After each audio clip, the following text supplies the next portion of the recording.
यतिखेरको विषम परिस्थितिमा हामी प्रत्येक नेपालीहरूमा सकारात्मक सोच हुन आवश्यक छ। शब्दमा सकारात्मकता र आफ्नो जीवनप्रति कृतज्ञता, यो भावनालाई हामी प्रत्येक नेपालीले आत्मसात गर्न जरुरी छ। कस्तो सोचलाई हामी सकारात्मक सोच भन्ने त? एउटा लामखुट्टेको बच्चा उड्ने बेलै नभइकन उड्न खोज्छ। आमा लामखुट्टेले भन्छन्, बाबु गाईको दुध खाएर शरीरलाई बलियो बनाएर हातखुट्टा बलियो बनाएपछि मात्रै उड्नुपर्छ। अब आजकल मान्छेको बच्चाहरूले त भनेको मान्दैनन्। लामखुट्टेको बच्चाले के मानोस्? मानेन छ। आमाको कुरालाई अटेर गरेर गाउँ डुल्न निस्क्यो। दिनभरि गाउँ डुलेर घर फर्किसकेपछि आमा लामखुट्टेले छोरालाई सोध्छिन्, बाबु आजको तिम्रो दिन कस्तो भयो? लामखुट्टेको बच्चाले मुसुक्क मुस्कुराएर आमातिर हेर्दै भन्छ, आमा आजको दिन वन्डरफुल भयो, आजको दिन अत्यन्तै सुन्दर भयो आमा।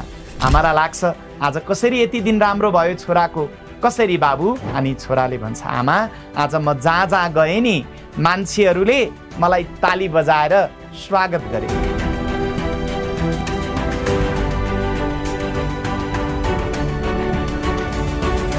एउटा लामखुट्टेको बच्चाको बोलीमा हेर्नुहोस् त कति धेरै पोजिटिभिटी। उसले भन्न खोजेको के हो? मान्छेहरूले मलाई मार्न खोजे, आक्रमण गरे, हिंसा गरे, तर उसले मार्न खोजेको कुरालाई पनि तालीको रूपमा स्वीकार गर्यो। आफू पनि खुसी भयो र आफ्नो आमालाई पनि खुसी बनायो। आमा बुवा दाजुभाइ दिदीबहिनीहरू, यो सोचलाई भनिन्छ सकारात्मक सोच। यस्ता शब्दहरूलाई भनिन्छ सकारात्मक शब्द हो।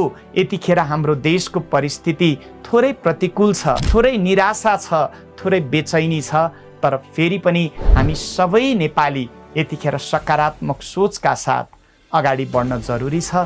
र त्यो लामखुट्टेको बच्चाले मार्न खोजेको कुरालाई पनि तालीको रूपमा स्वीकार गरेर खुसी भएको जस्तै यतिखेरको विषम परिस्थितिलाई पनि हामीले सकारात्मक दृष्टिकोणका साथ हेरेर अगाडि बढ्न सक्यौँ भने फेरि पनि हामी उठ्नेछौँ।